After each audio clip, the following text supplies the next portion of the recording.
चलिए, good evening. और एक बार बताएं, क्या मेरी वॉइस क्लियर है?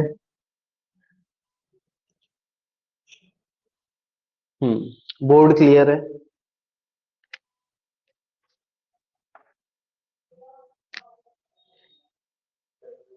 चलिए।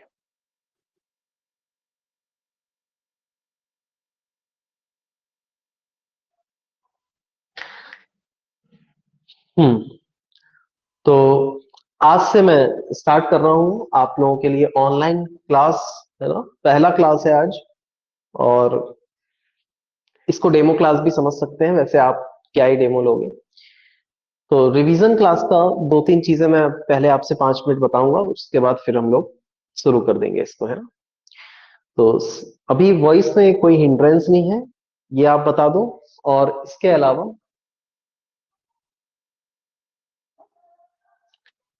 वॉइस में कोई हिंड्रेंस नहीं आ रहे हैं, और इसके अलावा क्या स्क्रीन क्लियर है? बोर्ड पे जो लिखा हुआ है वो क्लियर दिख रहा है? कमेंट भी मैं देखता रहता हूँ साथ साथ में। हम्म तो कुछ भी आपको क्वेरी रहती है आप कमेंट कर देना। और इसके अलावा एक कॉपी आपको बनानी है ना? एक रिवीजन कॉपी अलग से बनाना है।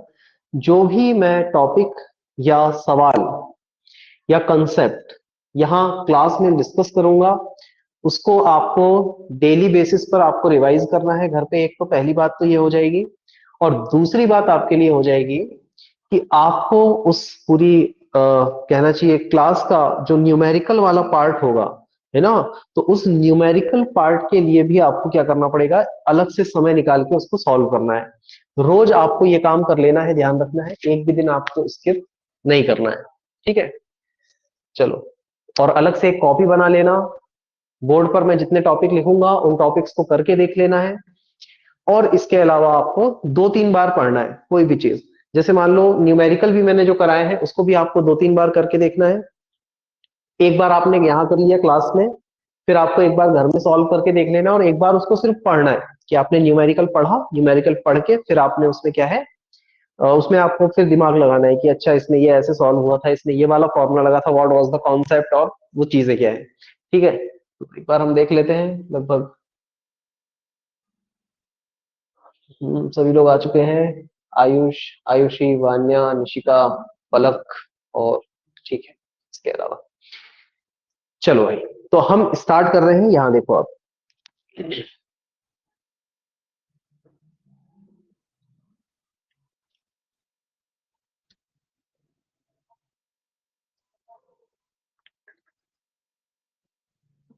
बिल्कुल फर्स्ट चैप्टर से मैं स्टार्ट करूंगा।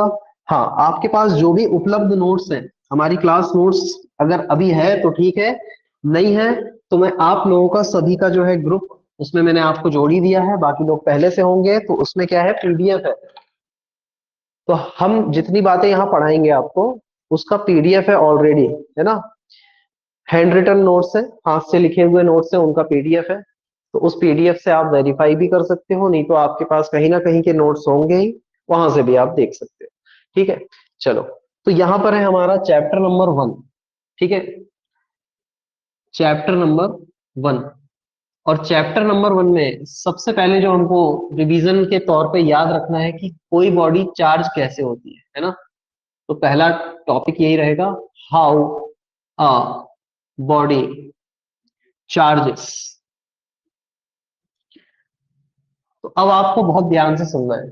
कोई बहुत लंबे एक्सप्लेनेशन नहीं रहेंगे यहाँ पर, बहुत शॉर्ट एक्सप्लेनेशन रहेगा, लेकिन वो बहुत कारगर रहेगा, ये भी आपको ध्यान रखना है। शॉर्ट तो रहेगा लेकिन क्या रहेगा, बस उतना काफी है आपको उसको समझने के लिए। मैं बहुत शब्द की सीमा रखूंगा इसमें, है ना, कि कम से कम बोलूं, ज्यादा से ज्यादा कंटेंट डिलीवर हो जाए आपके इस क्लास में। तो यहाँ कोई भी न्यूक्लियस है, मान लो यहाँ पर बोरॉन का न्यूक्लियस है। बोरॉन के न्यूक्लियस में बोरॉन का एटॉमिक नंबर कितना होता है, बताएगा कोई? 5 होता है। तो बोरॉन के लास्ट ऑर्बिट में 3 इलेक्ट्रॉन होंगे सर। बिल्कुल सही बात है। या और भी, इसमें एक सिर्फ एग्जांपल है, इस वाले इलेक्ट्रॉन को हमने क्या दे दिया, एनर्जी दे दिया। क्या दे दिया इसको, एनर्जी। तो जैसे ही हमने इसको एनर्जी दिया तो ये एनर्जी पाकर के क्या हुआ, एक्साइटेड हुआ और इस ऑर्बिट से बाहर आ गया। क्या हुआ, एनर्जी जैसे ही ली इसने तो ये एक्साइटेड हुआ और एक्साइटेड होके क्या हो गया, अपने ऑर्बिट से बाहर चला गया ये, है ना। अपने ऑर्बिट से कहां चला गया, बाहर चला गया। तो अब हमको क्या समझ में आ पा रहा है यहां से, कि अगर ये अपने ऑर्बिट से बाहर चला गया है तो जिस जगह वो पहले था वहां कुछ भी नहीं बचा, नथिंगनेस है, यहां तो कुछ है ही नहीं ना। तो यहाँ इलेक्ट्रॉन की आवश्यकता है अब। क्या है यहाँ, इलेक्ट्रॉन की अब आवश्यकता डेवलप हो गई है। तो इसी घटना को हम कह रहे हैं कि कोई बॉडी कैसे चार्ज होती है। तो ध्यान रखना है आपको, किसी भी बॉडी के चार्ज होने के लिए ये आवश्यक है कि वहां से कोई ना कोई इलेक्ट्रॉन जो है बाहर आ जाए। जैसे ही वो इलेक्ट्रॉन बाहर आ जाएगा तो वहां पर इलेक्ट्रॉन की रिक्तता, यानी कि एम्प्टी इलेक्ट्रॉन की जगह बन जाएगी, यानी कि उसको हम कहते हैं आगे जाके मॉडर्न फिजिक्स में होल बन जाएगा, है ना। उस वैक्यूम को क्या कहते हैं, वहां वैक्यूम यानी कि खालीपन, उसको हम कहते हैं होल्स क्रिएट हो जाएंगे। तो ये क्या करते हैं, अब भाई देखो, जब ये अपनी नॉर्मल स्टेट में था तो पॉजिटिव चार्ज और नेगेटिव चार्ज बराबर थे, क्योंकि 5 इसके पास प्रोटॉन थे और 5 ही इलेक्ट्रॉन थे। लेकिन अब यहां से एक इलेक्ट्रॉन की क्या हो गई है, कमी हो गई है। क्या हो गया, एक इलेक्ट्रॉन कम हो गया है। तो क्योंकि एक इलेक्ट्रॉन कम हो गया है, इसी कारण से जो है अब यहाँ किसका ज्यादा संख्या या किसका ज्यादा वर्चस्व है पूरे एटम पर, पॉजिटिव चार्ज का। तो all the atom is positively charge. मतलब अब ये आसपास से जाने वाले हर एक छोटे पार्टिकल को समझेगा कि यही मेरा वो खोया हुआ इलेक्ट्रॉन है, तो उसको अट्रैक्ट करने की कोशिश करेगा। तो जब किसी बॉडी में छोटे पार्टिकल्स को अपनी तरफ अट्रैक्ट करने की टेंडेंसी आ जाती है तो हम कहते हैं कि द बॉडी इज चार्ज्ड। समझ में आया है तो आपको सिर्फ हमारी क्लास दो टाइप से चलेगी। समझ में आया है तो कमेंट में एच लिख देना है, नहीं आया है तो एन लिख देना है कैपिटल में, बस। फटाफट बताओ।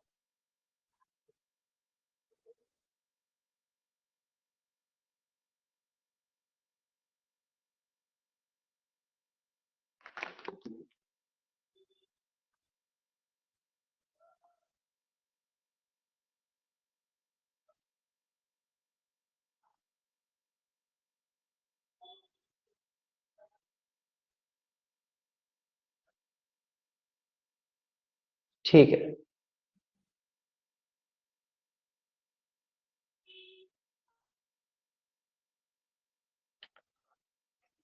हम्म।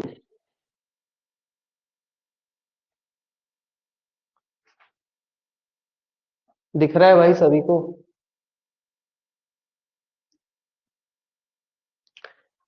आगे बढ़े अपन, इतना समझ में आया होगा।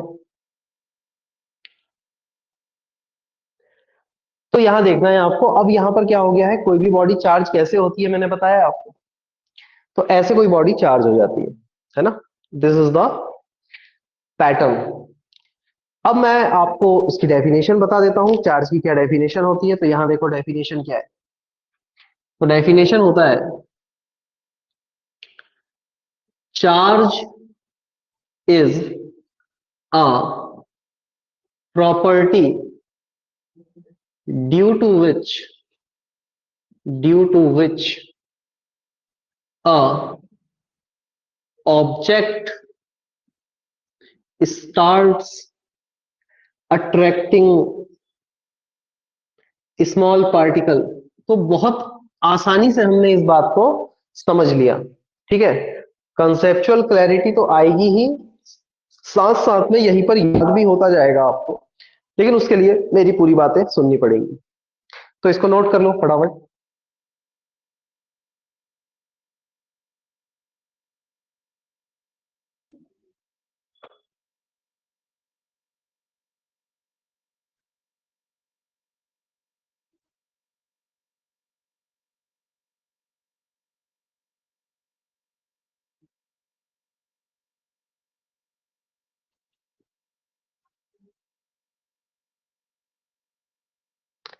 हो गया, आगे बढ़े।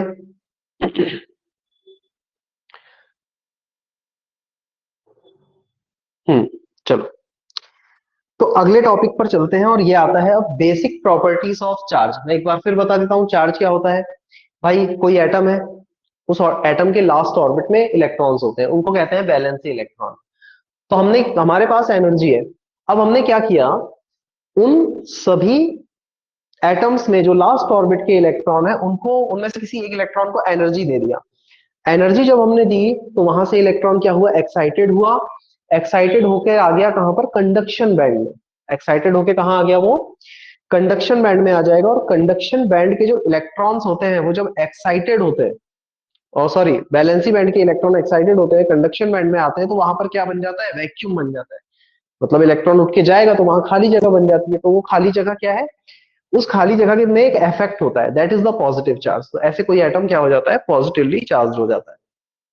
ठीक है, आगे।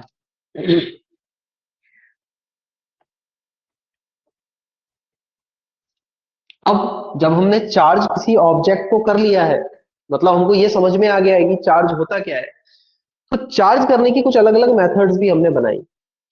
उनमें से एक ही मेथड इंपॉर्टेंट है, तो वो मैं आपको रिवाइज करवाऊंगा। उसका नाम है चार्जिंग बाय इंडक्शन। क्या नाम है, चार्जिंग बाय इंडक्शन। लेकिन इस टॉपिक को पढ़ने से पहले कुछ बेसिक जानकारी जरूर आपको दे दूंगा मैं। तो इस तरफ मैं वो जानकारी लिखता रहूंगा। ये तो डेफिनेशन मैंने लिखी थी चार्ज की, ठीक है। तो इसमें कोई समस्या आपको होगी नहीं, जो भी समस्या हो तो आप फिर कमेंट कर देना, मैं देख लूंगा। देखो इधर, अब हम आगे बात करें तो आगे भाई कहानी ये है, आगे कहानी ये है कि चार्ज जो होता है वो दो टाइप का होता है। तो एक टॉपिक होता है उसको बोलते हैं टाइप ऑफ चार्ज। क्या होता है, टाइप ऑफ चार्ज। हाँ, जो मुझसे कई बार पढ़ चुके हैं वो भी है क्लास में, ऐसे बच्चे भी हैं जो पुराने भी हैं, तो फिर थोड़ा सा पेशेंस रखना है, क्लास का लेवल ऑटोमेटिक बढ़ जाएगा भाई। अभी बेसिक चलेगा यहाँ पर। ये पॉजिटिव चार्ज है और ये नेगेटिव चार्ज है। दो टाइप के चार्ज होते हैं, पहला तो होता है पॉजिटिव, दूसरा क्या होता है, नेगेटिव। अगर आपसे बोला जाए कि positive negative charge repel attract करेंगे और पॉजिटिव पॉजिटिव चार्ज क्या करेंगे, रिपेल करेंगे एक दूसरे को, ठीक है। अब चार्जिंग बाय इंडक्शन, किसी कंडक्टर को चार्ज करने की अलग अलग मेथड होती है। जैसे चार्जिंग बाय फ्रिक्शन होता है, चार्जिंग बाय कंडक्शन होता है, चार्जिंग बाय इंडक्शन होता है।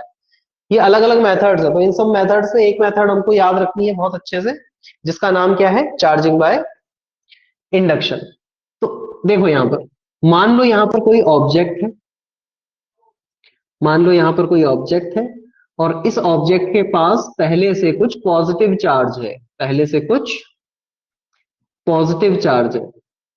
तो it is a charged conductor भाई, it is a charged conductor. और इस चार्ज कंडक्टर के पास जब हम कोई अनचार्ज्ड कंडक्टर लेकर के आ रहे हैं, तो हमारे पास एक अनचार्ज्ड कंडक्टर है, उसका नाम ए है। और कैसा कंडक्टर है ये, अनचार्ज्ड कंडक्टर है ना, इसके पास कोई चार्ज नहीं है। तो चार्ज कंडक्टर के पास जब कोई अनचार्ज कंडक्टर को लाया जाता है, तो ये अपने नियरर यानी कि पास वाले एंड पर ऑपोजिट चार्ज प्रोड्यूस कर देता है, और दूर वाले एंड पर सिमिलर चार्ज ऑटोमेटिक आ जाता है। क्यों हो रहा है सर ऐसा, ध्यान से देखो। जब यहां पर चार्ज आया, तो अब ये चार्ज क्या करेगा, यहाँ वाले इलेक्ट्रॉन्स को अपनी तरफ खींचेगा, तो इलेक्ट्रॉन्स भाग करके इस वाले किनारे पर इकट्ठे हो जाते हैं।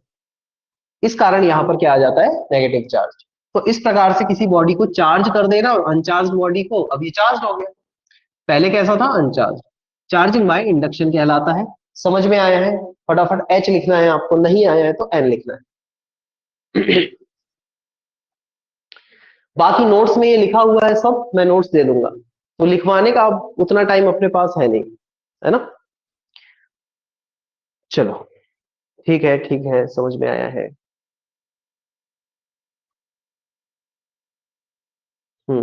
ठीक।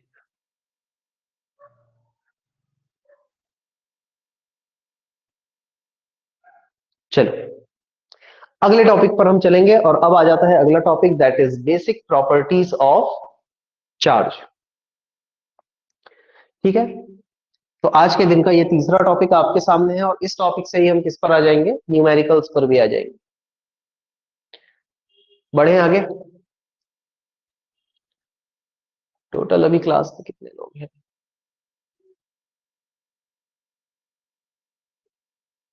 ठीक। देखो इधर, बेसिक प्रॉपर्टी ऑफ चार्ज कितनी होती है, तो आप बोलोगे सर तीन होती है। कितनी होती है? There are three basic properties of charge. अब देखो हुआ क्या, तो हम कहानी पढ़ रहे हैं, तो कहानी अभी क्या है, चार्ज की कहानी है कि चार्ज कैसे आया। इसमें इतिहास में भी मैंने लिखवाया हुआ है कि थेल्स नाम का एक व्यक्ति था, पाषाण काल के बाद जब हमने कपड़े पहनना शुरू किया तो, ठीक है। और फिर वहां जब हम सभ्य हो गए, तो हमारे यहाँ जब बुद्धास पीरियड चल रहा है, तो उस समय ब्रिटेन में एक थेल्स नाम का व्यक्ति है, तो वो वहां कुछ एक्सपेरिमेंट करता है एम्बर की रॉड के साथ, और after that he right wrote about the charge, ठीक है। सो फिर वहां से आगे बढ़ती है कहानी, तो उस पर कोई चर्चा नहीं होता है। हमारे यहाँ एक और व्यक्ति था, उसका नाम था महर्षि कणाद। तो महर्षि कणाद ने भी बोला था कि देखो यार, एक कुंभी नाम की चीज होती है, जो कि क्या है, बेसिक यूनिट है हर एक चीज का। और यही एटम बाद में बना, तो एटम का कॉन्सेप्ट दैट इज कुंभी, ये किसने दिया था? महर्षि कणाद ने। लेकिन उसके बाद फिर कुछ नहीं है वहां। उसके बाद फिर अभी बहुत नई डिस्कवरीज, नई चार्ज आता है, क्योंकि 2000 साल तक कोई बात नहीं हुई उस पर, और फिर 2000 साल बाद बात की किसने? बेंजामिन फ्रैंकलिन ने और लू फे ने, ठीक है, इलेक्ट्रिसिटी वर्ड खोजा एटसेट्रा।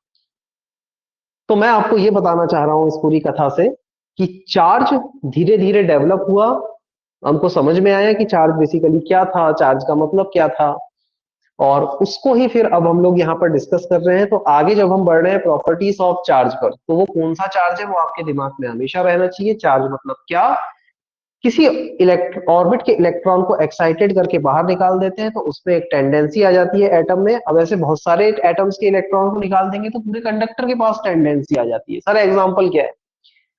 तो ये जो बात मैं कह रहा हूँ कि इलेक्ट्रॉन्स एक्साइटेड होके कंडक्शन बैंड में पहुंच जाते हैं, तो वैलेंसी बैंड में एक खालीपन, एक रिक्ति, एक एम्प्टीनेस आ जाता है, उसको हम लोग कह रहे हैं क्या? चार्ज आ गया।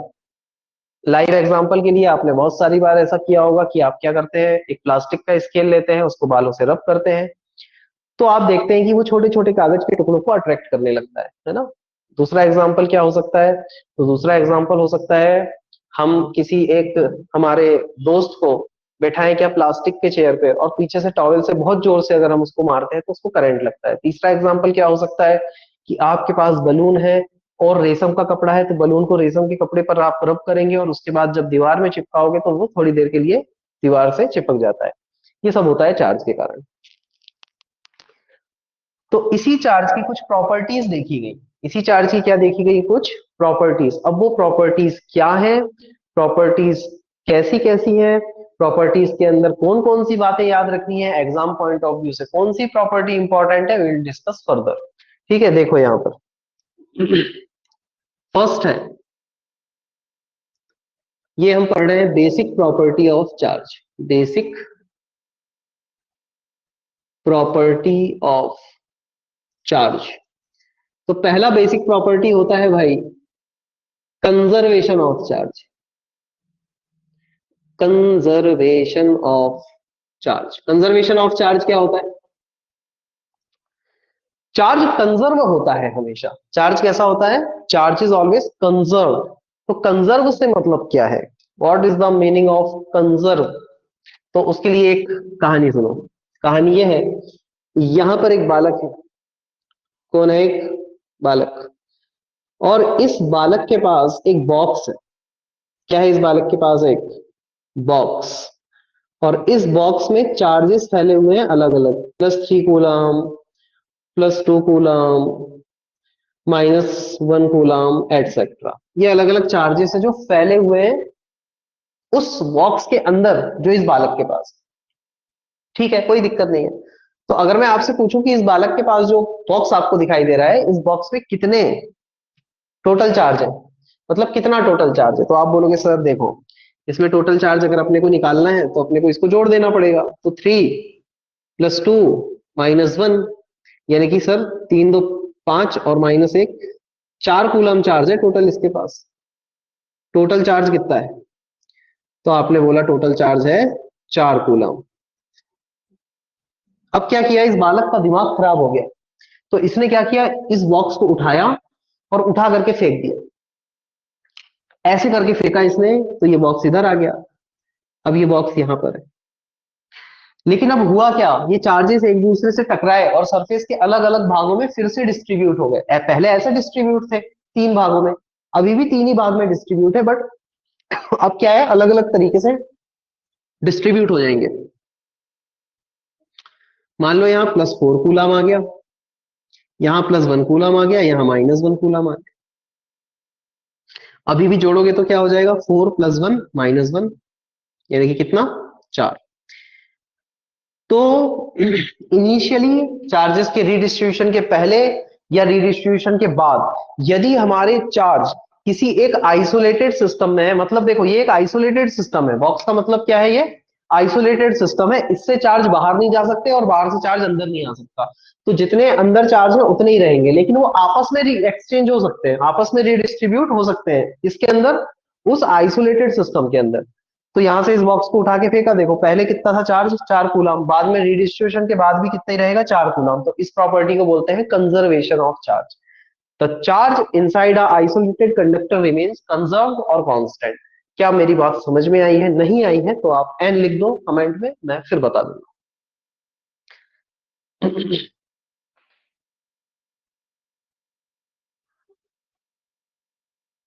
वैसे ऐसा होगा नहीं, अगर आप ध्यान से सुन रहे हैं तो फिर ना समझ में आने वाला तो कुछ है ही नहीं अपनी क्लास में भाई। फिर भी बताओ।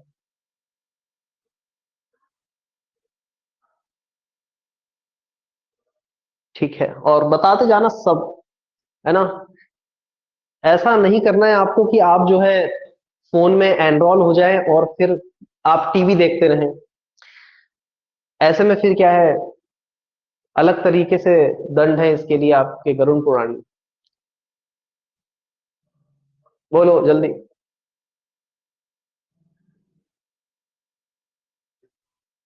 ठीक है ठीक है, H H H H H. तो सारे लोग एच लिख रहे हैं, इसका मतलब मैं अच्छा पढ़ा रहा हूँ कि तुम लोग बहुत इंटेलिजेंट हो, समझ में नहीं आ रहा है। देखो इधर, तो हम बढ़ते हैं आगे, आगे बढ़ते हैं, दूसरे टॉपिक पर चलते हैं। दूसरे टॉपिक का नाम क्या है, क्वांटाइजेशन ऑफ चार्ज। क्या नाम है, क्वांटाइजेशन ऑफ चार्ज। चलो इधर आ जाओ, ये सब मिटा दें, लिखना तो नहीं है। कंजर्वेशन ऑफ चार्ज का मतलब, ये नोट्स में लिखा हुआ है, नोट्स में लिखा हुआ है, तो थ्योरी में ऐसा घबराना नहीं है आपको कि सर ये हमें कहाँ से मिलेगा। मैं प्रोवाइड कराऊंगा आपको नोट्स, है ना, जो सिर्फ रिवीजन बैच वाले बच्चे हैं उनको मैं हैंड रिटन नोट्स दे दूंगा। दूसरा, quantization of charge. Quantization of charge, तो क्वांटाइजेशन ऑफ चार्ज का मतलब सीधा सीधा आपको ऐसा समझना है कि देखो, आप अगर किसी दुकान वाले के पास गए तो आप दुकान वाले से क्या है, आप पेन खरीदने गए हो कि एक पेन दे दो या दो पेन दे दो, तो ये मेरे पास पेन है। अब देखो, या तो वो जो शॉपकीपर है आपको एक पेन दे सकता है या फिर दो दे सकता है, और तुम्हारे पास बहुत पैसे हैं तो तीन दे सकता है। लेकिन तुम उससे अगर बोलोगे कि √2 पेन दे या पाई पेन दे दे या 3.4 पेन दे, तो वो देना संभव है क्या, नहीं है। ऐसा बोलने पर आपको क्या है, भगाया जा सकता है दुकान से। 3.5 पेन नहीं दे पाएगा वो आपको, 2.4 पेन नहीं दे पाएगा, या तो एक दे पाएगा या दो दे पाएगा या तीन दे पाएगा। इसी बात को फॉलो करते हैं हमारे चार्जेस भी, जब वो ट्रांसफर होते हैं या किसी बॉडी द्वारा कैरी किए जाते हैं। मतलब ये है, मतलब इस बात का ये है, इसको मिटा दें। ठीक, देखो यहाँ पर इस बात का मतलब ये है कि जब किसी बॉडी द्वारा चार्ज कैरी किया जा रहा है ना भाई, मैंने क्या किया, एनर्जी दी तो उसके सरफेस इलेक्ट्रॉन एक्साइटेड होके कंडक्शन बैंड में आ गए, तो वहां बहुत सारा पॉजिटिव चार्ज आ गया उस कंडक्टर के पास। लेकिन वो पॉजिटिव चार्ज जो आया, या फिर मैं किसी पॉजिटिव चार्ज को जो ट्रांसफर करना चाहता हूं, तो उसके लिए आप ध्यान देना कि जब ट्रांसफर होगा चार्ज, यहाँ पर एक बॉडी है ए, यहाँ पर दूसरी बॉडी है बी, ठीक है। जब इसमें चार्ज का ट्रांसफर किया जाएगा, जब इसमें चार्ज का ट्रांसफर किया जाएगा, तो क्या होगा, हमेशा जो चार्ज है जितना भी आप ट्रांसफर कर रहे हैं या इस बॉडी को दे रहे हैं, वो हमेशा एक इलेक्ट्रॉन पर चार्ज का इंटीग्रल मल्टीपल हो सकता है। यानी कि या तो मैं एक electron charge plus minus transfer कर सकता हूं या इसको दे सकता हूं, या प्लस माइनस दो इलेक्ट्रॉन चार्ज दे सकता हूं या प्लस माइनस तीन इलेक्ट्रॉन चार्ज, यानी कि dash dash dash plus minus an electron charge मैं दे सकता हूं। लेकिन मैं कभी 2.5 इलेक्ट्रॉन चार्ज प्लस माइनस में दे नहीं सकता। इस प्रॉपर्टी को क्वांटाइजेशन ऑफ चार्ज कहते हैं भैया। ये बात आपको समझ में आई क्या? तो हमारा क्वांटाइजेशन का फॉर्मूला बन जाता है क्या, Q is equals to plus minus n e. क्या बन जाता है formula? Q is equals to plus minus n e. और मैं यहां पहला सवाल आपके लिए लिख रहा हूं कि कैन क्वेश्चन नंबर वन है, सबको सॉल्व करना है। कैन आ चार्ज, या फिर पहले एक बेसिक क्वेश्चन दे जाते हैं आपको, इसका मतलब समझो। ये है टोटल चार्ज। क्यू का मतलब क्या है? Total charge. रिवीजन नोट्स लिखते रहना है आपको अपने हिसाब से, है ना। ये है number of electron, number of electron. और ई का मतलब होता है 1.6 इंटू टेन की पावर माइनस 19 कूलम। एक इलेक्ट्रॉन के पास इतना चार्ज होता है, 1.6 इंटू टेन की पावर माइनस 19 कूलम। तो मैं आपसे ये कह रहा हूं कि अगर आपके पास 5.4 इंटू टेन की पावर माइनस 7 कूलम का चार्ज है, तो एन की वैल्यू क्या होगी? और ई की वैल्यू तो कितनी होती है? 1.6 इंटू टेन की पावर माइनस 19। एक तो आपको इसको करके रखना है सॉल्व, है ना। अभी 2 मिनट के लिए क्लास रुकेगी और उसके बाद फिर शुरू हो जाएगी। तब तक आपको ये सॉल्व करना है। और फिर यहाँ से Q इज इक्वल्स टू मान लो 6.3 इंटू टेन की पावर माइनस 12 कूलम चार्ज है। एन की वैल्यू आपको बताना है। ये दूसरा क्वेश्चन है आपका। दोनों क्वेश्चन आप सॉल्व करके रखो। 2 मिनट का ब्रेक है, मैं पानी पी करके आता हूँ, फिर शुरू होगी क्लास और इसके आंसर लिए जाएंगे।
हम्म,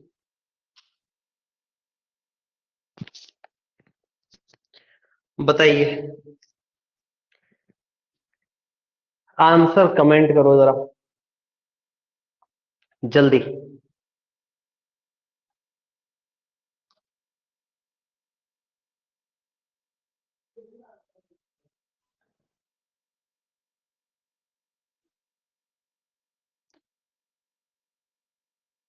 क्वांटाइजेशन का सवाल सबसे बनना चाहिए।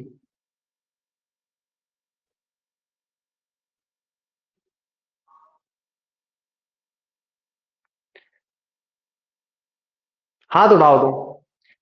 वहां पर एक वो बना होगा, कांग्रेस का हाथ, ठीक है।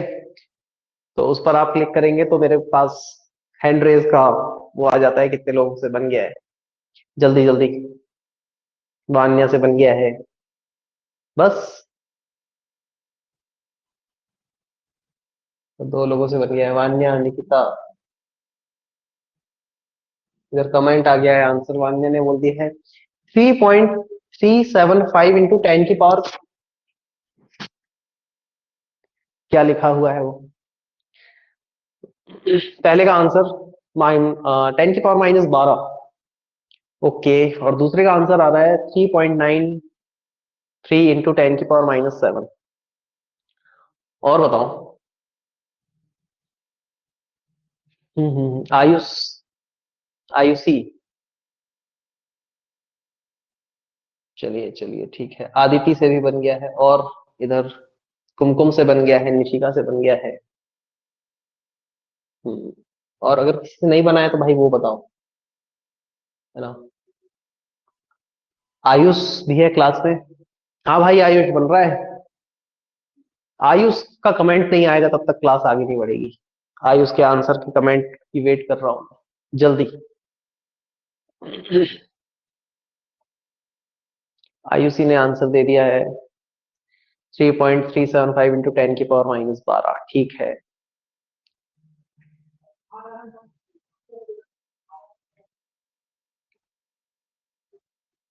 जल्दी जल्दी, फिर अगला टॉपिक चलना है अपने को। एडिटिविटी और कूलाम्स लॉ खत्म करेंगे ना अपन। जल्दी जल्दी करो जरा आंसर कमेंट।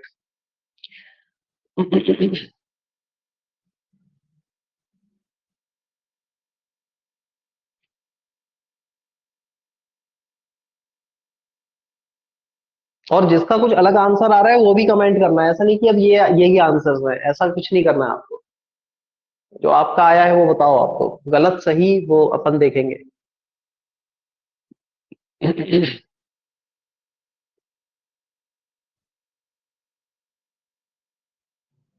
हम्म।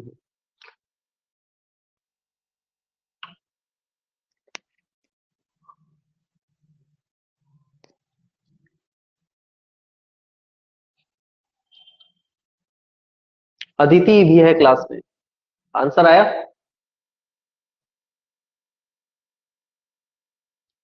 कमेंट में आंसर। कुमकुम का आया है। चलो, आ गया है।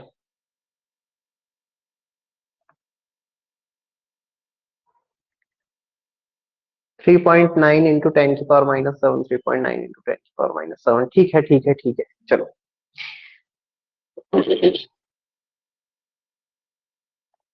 कंसेप्ट क्या है? एक और आंसर आया है।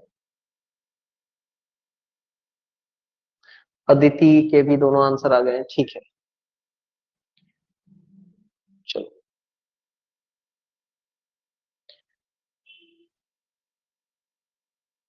हम्म, ठीक है, तो हम अगले टॉपिक पर चलेंगे। और अगला टॉपिक क्या है भाई? Additivity of charge. ये चार्ज की तीसरी प्रॉपर्टी है। That is the third property of the charge. क्या है? ये मिटा दूं? कोई लिख तो नहीं रहा? अच्छा, इसको सॉल्व करके बताना है क्या? नहीं, सॉल्व करके आप लोग लाओगे, है ना। अगर नहीं बनेगा किसी से इसको सॉल्व करते, ये वाला और ये वाला सवाल यहाँ पर रखना है आपको, एन की वैल्यू निकालना है। अगर किसी से नहीं बन रहा है तो फिर वो मेरे को व्हाट्सअप करेगा, ग्रुप पे भेजेगा, जो भी करना है ना, ठीक है। अगर किसी से इनकेस नहीं बन रहा है तो उस केस में आपको मेरे को व्हाट्सअप कर देना है। बाकी क्योंकि इजी सवाल है तो मैं आपके लिए छोड़ रहा हूँ कि इसको सभी लोग करके लाएंगे। अगर किसी से नहीं बना है, बन गया है तो चलो आगे बढ़ते हैं। ठीक है। Additivity of charge, third property क्या होती है?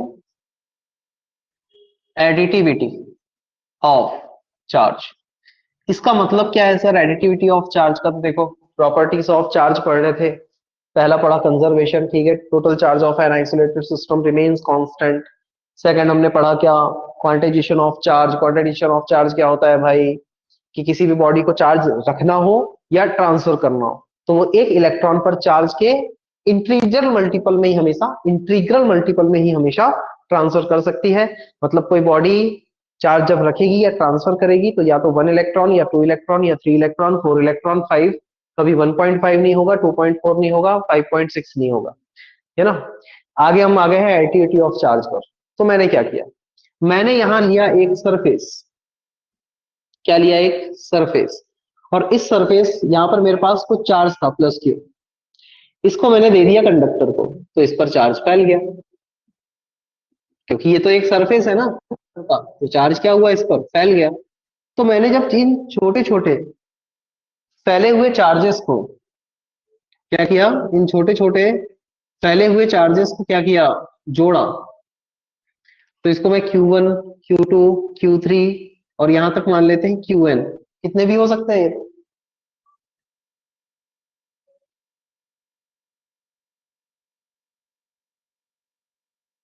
एक्सेट्रा। तो जब मैंने इन सारे चार्जेस को जोड़ा तो किसी कंडक्टर को दिया गया चार्ज, और मैं इनको जोड़ूंगा आपस में,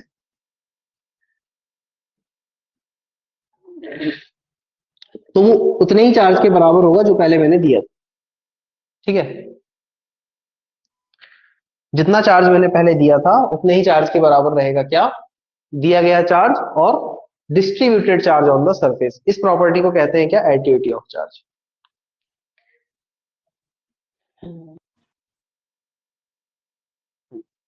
नोट कर लो।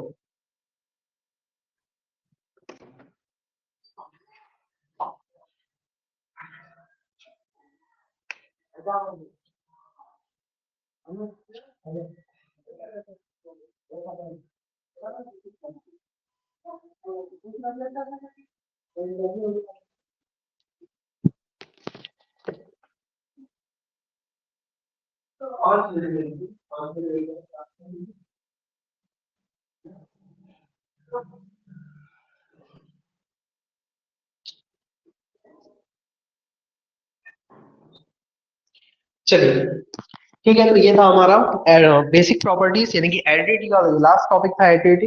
एडिटिविटी ऑफ चार्ज आपको समझ में आया होगा। इसके बाद आता है कूलाम्स लॉ, है ना। क्या आता है सीधा? Coulombs law. चलो देखो, तो लास्ट इसको हम डिस्कस करेंगे और उसके बाद आज हम इस क्लास को करेंगे समाप्त। मैं कूलाम्स लॉ का बेसिक बता के क्लास खत्म करूंगा। देखो यहाँ पर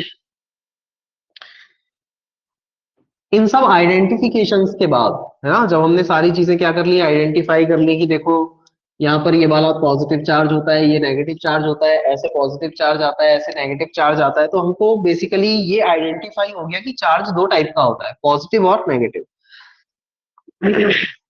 और ये भी पता चला कि पॉजिटिव और पॉजिटिव चार्ज एक दूसरे को रिपेल करते हैं भाई, किसी फोर्स से, और पॉजिटिव और नेगेटिव चार्ज अट्रैक्ट करते हैं एक दूसरे को किसी फोर्स से। ठीक है, किसी फोर्स से। तो अब यहां पर देखना आप, यहां पर कहानी क्या होगी भाई? Coulombs law. तो एक व्यक्ति आया, उसका नाम था कूलाम। तो कूलाम ने एक नियम बनाया, उसका नाम है कूलाम्स लॉ। क्या नियम है? कि अगर यहाँ पर Q1 चार्ज है, यहाँ पर Q2 चार्ज है, तो इन दोनों चार्जेस के बीच में जो डिस्टेंस है वो क्या हो जाएगा? R हो जाएगा। क्या हो जाएगा? डिफरेंस R हो जाएगा। ठीक है, दोनों ही चार्ज के बीच में डिस्टेंस क्या मान लिया मैंने? R। तो कूलाम ने बोला कि इन दोनों चार्जेस के बीच लगने वाला जो फोर्स है वो डायरेक्टली प्रोपोर्शनल होता है Q1 Q2 के प्रोडक्ट के, मतलब मैग्नीट्यूड ऑफ चार्ज के प्रोडक्ट के, और इनवर्सली प्रोपोर्शनल होता है किसके? इन दोनों के बीच की दूरी के स्क्वायर के। बस इतने से स्टेटमेंट को नाम दिया गया क्या? Coulombs law. उन्होंने कहा कि दोनों चार्जेस के बीच लगने वाला जो फोर्स होगा, कोई भी दो चार्ज हो सकते हैं, Q1 और Q2 मान लिया, दोनों पॉजिटिव हो सकते हैं, दोनों नेगेटिव हो सकते हैं, एक पॉजिटिव एक नेगेटिव हो सकता है, लेकिन कूलाम ने अपने एक्सपेरिमेंट में दोनों चार्जेस को पॉजिटिव लिया था, ये आपको ध्यान रखना है। तो दोनों चार्ज अगर पॉजिटिव अभी हम कंसीडर करके चले, तो दोनों पॉजिटिव चार्ज के बीच में लगने वाला जो फोर्स होता है दैट इज कॉल्ड कूलाम्बियन फोर्स या कूलाम्स फोर्स। और इसी को हम कहते हैं इलेक्ट्रोस्टैटिक फोर्स, जो दो चार्जेस के बीच में लगता है। तो दोनों चार्जेस के बीच लगने वाला अट्रैक्टिव या रिपल्सिव फोर्स उन दोनों चार्जेस के मैग्नीट्यूड के प्रोडक्ट के डायरेक्टली प्रोपोर्शनल, यानी कि दोनों चार्जेस के मैग्नीट्यूड के प्रोडक्ट को जितना ज्यादा बढ़ाओगे उतना ज्यादा फोर्स बढ़ता जाएगा, और उन दोनों के बीच की दूरी के स्क्वायर के इनवर्सली प्रोपोर्शनल होता है। इस लॉ को कूलाम्स लॉ कहते हैं। और दोनों ही इक्वेशन को अगर हम मिला के लिख देंगे, यहाँ पर ये फर्स्ट इक्वेशन है, सेकंड इक्वेशन है, that is F is directly proportional to Q1 Q2 by R square। यहां से प्रोपोर्शनैलिटी का साइन हटता है तो क्या आ जाता है, constant K Q1 Q2 by R square। और अब यहाँ पर इन दोनों के बीच में कोई मीडियम भी होगा, इन दोनों के बीच में क्या होगा, कोई मीडियम। तो अगर मीडियम एयर है तो उसकी परमिटिविटी होती है एप्सिलॉन नॉट। तो परमिटिविटी के फॉर्म में फॉर्मूला होता है 1/4 pi epsilon naught Q1 Q2 by r square. यदि कोई दूसरा मीडियम है, एनी मीडियम, तो उसके लिए फॉर्मूला होता है F is equals to 1/4 pi epsilon m Q1 Q2 by r square. यहां तक दिख रहा है ना भाई? इधर इधर इधर इधर, अच्छा नहीं दिख रहा है, सॉरी। अगर कोई भी मीडियम है, यहां लिख देता हूं, यहां लिख देता हूं, है ना, for any medium, any medium, अगर कोई मीडियम है तो इस मीडियम के लिए हम फॉर्मूला क्या लिखेंगे, मीडियम की परमिटिविटी मान लेते हैं एप्सिलॉन m। तो फॉर्मूला हो जाएगा 1/4 pi epsilon m Q1 Q2 by r square. ठीक है। और यहाँ पर ये जो 1/4 पाई एप्सिलॉन नॉट है, इसकी कैलकुलेटेड वैल्यू 9 इंटू 10⁹ होती है, ये याद रखना है। और इसका ऐसा यूनिट होता है न्यूटन। एक मैं होमवर्क दे रहा हूं आपको सवाल, ये आप घर से करके लाओगे। देखो यहाँ पर